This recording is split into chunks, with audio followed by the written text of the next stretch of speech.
মাছের কোপ্তা সে আবার কী রান্না রাঁধতে পারে, তবে আমার মতো করে এইভাবে একবার রান্না করে দেখো, খাতি কিন্তু সেই মজা। কয়েক ধরনের মাছ নিয়ে নিছি, কয়েক ধরনের মাছ দিয়ে মাছের কোপ্তা রাঁধলে কিন্তু অনেক মজা লাগে। হলুদ লবণ আর এক টুকরো লেবুর রস দিয়ে খানিকক্ষণ মাখায় রাখিছি। এইবার আমি মাছটা সিদ্ধ করে নিচ্ছি। মাছটা সিদ্ধ করে মাছের জলটা কিন্তু ফেলাই দেবো না, আলাদা করে তুলে রাখিছি। আর মাছটা ভালো করে বাইসে রাখিছি। এবার একটা পাত্রে কিছুটা পেঁয়াজ নিয়ে তাতে লবণ দিয়ে ভালো করে চটকায় নরম করে নিছি। এইবার সে বাসা মাছটা দিয়ে দিচ্ছি। বাসা মাছটা দেওয়ার পরে এক এক করে আমি মশলা দেবো। এবার আমি দিয়ে দিচ্ছি লবণ, হলুদ, জিরের গুঁড়ো, ধনিয়ার গুঁড়ো, আর তাতে দিয়ে দেবো বেশ খানিকটা শুকনো ঝালের গুঁড়ো। তবে ঝালটা তোমাকে মর্জির মতো কম বেশি দিতেই পারো। খানিকটা ধনে পাতা দিয়ে দিছি, আর একটু কাঁচামরিচ কুচিও দিয়ে দিছি, আর 1 চামচ আদা বাটা, 1 চামচ রসুন বাটা দিয়ে দিছি। এইবার আমি দিয়ে দিছি 2 চামচের মতো বেসন, আর দিয়ে দেবো 3 চামচের মতো বিস্কুটের গুঁড়ো। যে কোনো বিস্কুটের গুঁড়ো তোমরা দিতে পারো।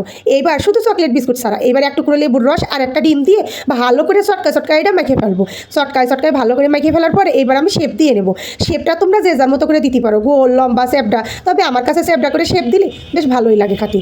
বেশ ভালো করে সবগুলোর আমি শেপ দিয়ে নিচ্ছি। এইভাবে ভালো করে শেপ দিয়ে দেওয়ার পরে তারপরে এগুলো আমি ভেজে নেব। একটু বেশি করে তেল দিয়ে কড়াইতে তারপরে আমি এগুলো ভেজে নিচ্ছি।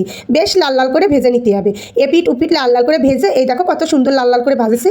এবার আমি এগুলো তুলে রাখবো। মাঝখানে আমি খাদিকটা পেঁয়াজের বেরেস্তা করে রাখিছি, আর হাফ কাপের মতো পেঁয়াজ বাটা দিয়ে দিছি, কয়েকটা গোটা মশলা দিয়ে দিছি, আর দিয়ে দিছি 2 চামচ রসুন বাটা, 2 চামচ আদা বাটা, আর একটু গুঁড়ো মশলা হিসাবে ধনে আর জিরের গুঁড়ো আর একটু লঙ্কা গুঁড়ো দিয়ে দিছি।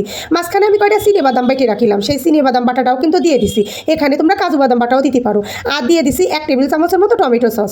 দিয়ে ভালো করে নাড়াই মশলাটা যখন একটু কষাই আসবে তখন দিয়ে দিছি তাতে কোপ্তাগুলো, আর দিয়ে দিছি সেই মাছের সিদ্ধ করা জলটা দিয়ে ঢাইকে রেখে তারপরে জলটা যখন গাঢ় হয়ে আসে তাতে বেরেস্তা, ধনে পাতা, কাঁচা লঙ্কা দিয়ে ভালো করে একটু নাড়ায় চাড়ায় পরিবেশন।